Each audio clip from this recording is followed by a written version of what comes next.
Hello, Elizabeth here with Dingbats, and today I'm going to be talking you through the future log, what it is, why you want to include it in your bullet journal, and giving you 3 examples of what a future log could look like. So what is a future log? Well, the future log is a way to write down all of your events, appointments, vacations, etc.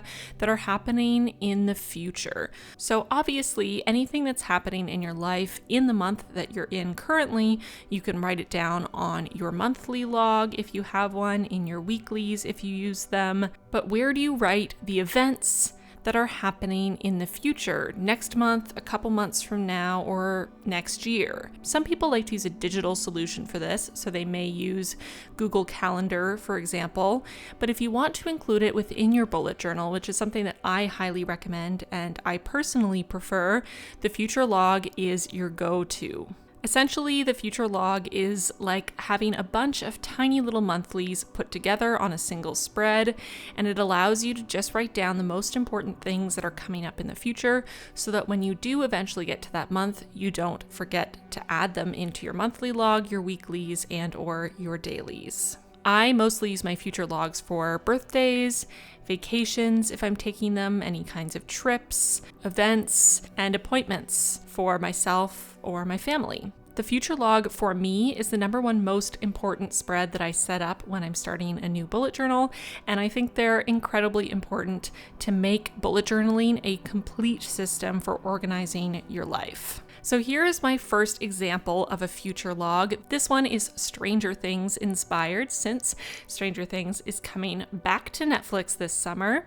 So instead of Stranger Things, I wrote Future Things, trying to emulate the intro font from Stranger Things, and I really liked the way this turned out. Using my Crayola Super Tip to draw the outline of the letters. For the actual months, I decided to do 6 months. I find generally for this style of future log, which I personally would categorize as a vertical future log, I generally find for an A5 size notebook, doing 6 months per spread gives you enough room to really write down anything that might come up. So if I were actually going to be setting this up in my bullet journal, I would probably do a second 2-page spread with the following 6 months so that I could have a full year set up. I thought it would be cool to have the Christmas lights strung up and have each month drawn out like the letters that they drew on the wall in the first season. And I really love how this turned out design-wise. I love the aesthetic of it, and it makes me even more excited for the new season.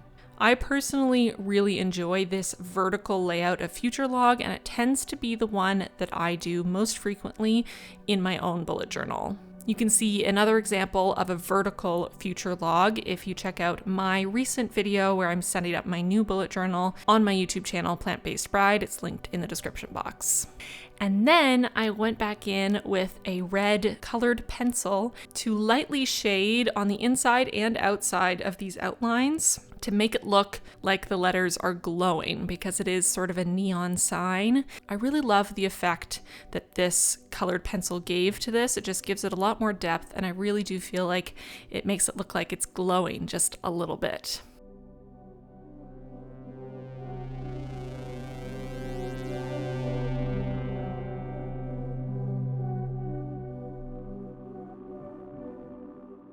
Moving on to my next example of a future log, this one is allowing us to include an entire 12 months on a single 2-page spread. So for this one, I have all the months on the left side, and then on the right side, I have boxes that correspond with each month as designated spaces to write down events and appointments. So depending on how many events, appointments, birthdays, etc. you think you're going to have to track, you can use that to determine if you can really fit a full 12 months on a spread, or if you need to do fewer months to give yourself more room.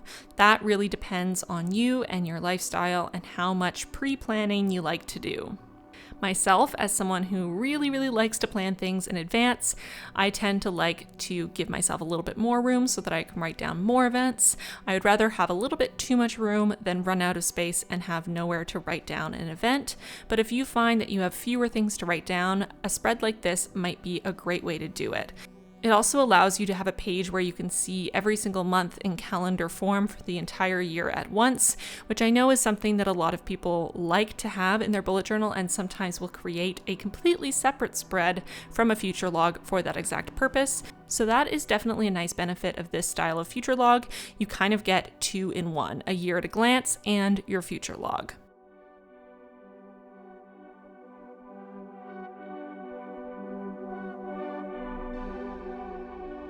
And moving on to my final example of a future log, this is very similar to the first one, but it is in a horizontal setup. So a horizontal future log, again, doing 3 months per page or 6 months on a 2-page spread.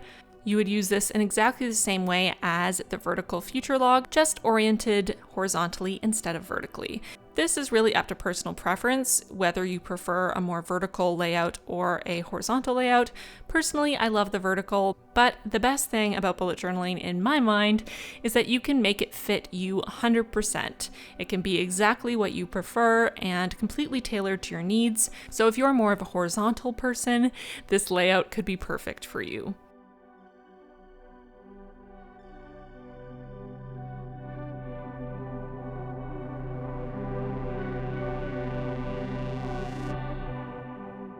So let's take a final look at the 3 layouts. We have the vertical future log, my personal favorite.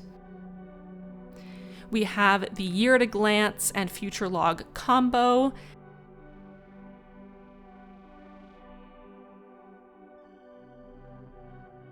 And we have the horizontal future log.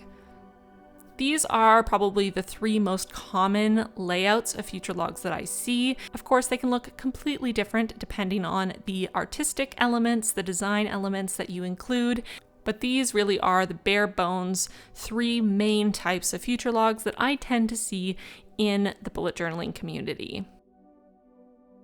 So I hope you found this video helpful. If you did, make sure to give it a like and subscribe for more videos from us at Dingbats. And I would love it if you would leave a comment down below, letting us know what type of future log you like to use in your bullet journal and why. You can find more from me, Elizabeth, on my YouTube channel, Plant-Based Bride. The link is in the description box down below, along with the links to all of Dingbat's social media, which you should definitely go follow. Thank you so much for watching, and we'll see you in our next video.